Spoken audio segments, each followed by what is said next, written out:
नमस्कार, आप देख रहे हैं न्यूज़ 24। मैं हूं विपनेश माथुर और ब्रेकिंग विद एजेंडा में आप सभी का स्वागत है। 23 में दिखाई देगी 24 की तस्वीर या विपक्ष बिखरा हुआ रह जाएगा, यही सवाल है। ब्रेकिंग विद एजेंडा में आज चर्चा राहुल गांधी की यात्रा और विपक्षी नेताओं को न्योता की हम करने वाले हैं। चर्चा राहुल गांधी की भगवान राम से तुलना की भी होगी और यूपी पहुंचे उनके खड़ाऊ और हाफ टी शर्ट में घूमने पर उनकी तुलना तपस्वी से करने की भी होगी।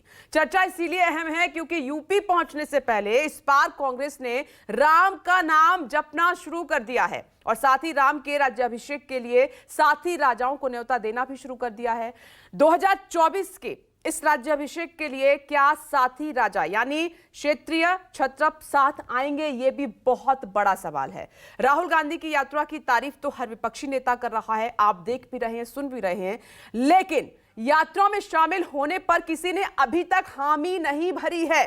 तो क्या 2024 की तस्वीर 2023 में ही नजर आने वाली है? यूपी के 3 जिलों में राहुल की यात्रा 2024 की पूरी तस्वीर साफ कर देगी, यह भी सवाल है। राहुल गांधी को 2024 में विपक्ष मोदी के खिलाफ चेहरा बनाने के लिए तैयार होगा, यह और भी अहम और बड़ा सवाल है।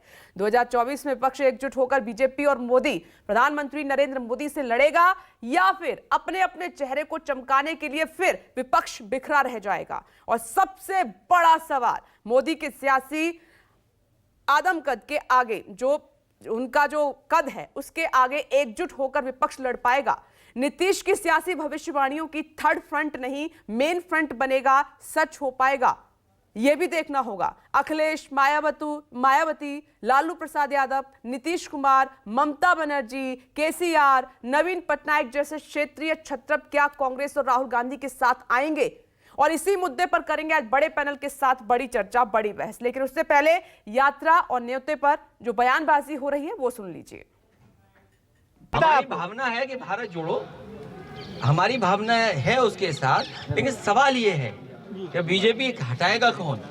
इस यात्रा में भी राहुल गांधी जी ने निमंत्रण दिया है, उन दलों को निमंत्रण दिया है जिनकी सोच हमारी सोच से मिलती है, जो भारत की अस्मिता और भारत की एकता के लिए अपने आप को एकजुट करने के लिए तैयार है। उनसे कहा है कि आप भी आइए। पिछले 7-8 साल से इस मुल्क की जो बुनियादें हैं उनको हिलाया जा रहा है, उनकी जड़ों को कमजोर किया जा रहा है।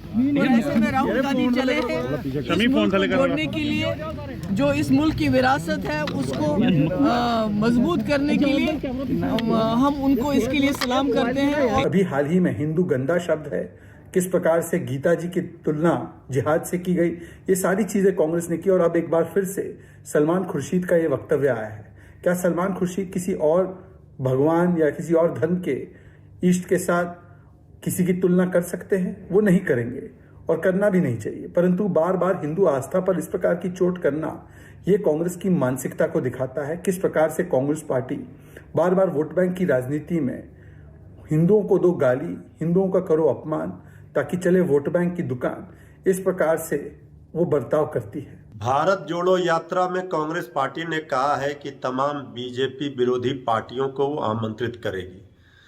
राहुल गांधी जी का कांग्रेस पार्टी का भी मकसद वही है जो तमाम विपक्षी पार्टियों का मकसद है कि देश बचाओ, भाजपा हटाओ। कांग्रेस पार्टी तो बिहार में महागठबंधन में हम लोगों की सरकार में शामिल है। अगर भारत जोड़ो यात्रा में कांग्रेस पार्टी आमंत्रित करती है तो फिर हमारे पार्टी के नेता इस पर विचार करेंगे और वो साथ रहेंगे। कांग्रेस पार्टी के द्वारा भी भारत जोड़ो यात्रा लंबे समय से चल रही है, जन समर्थन भी प्राप्त हो रहा है। यह एक अच्छा और सकारात्मक संदेश भी है। उनकी तरफ से कहा गया है कि विपक्ष के नेताओं को, विपक्ष की पार्टियों को भी इस यात्रा में सम्मिलित होने के लिए निमंत्रण दिया जाएगा। हमारे नेता नीतीश कुमार जी तो हमेशा इस बात की वकालत करते ही हैं कि विपक्ष के सभी दलों को एक प्लेटफॉर्म पर आना चाहिए, एकजुट होना चाहिए, विमर्श करना चाहिए ताकि आगे के लिए रणनीति बन सके। ये बयान आपने सुने और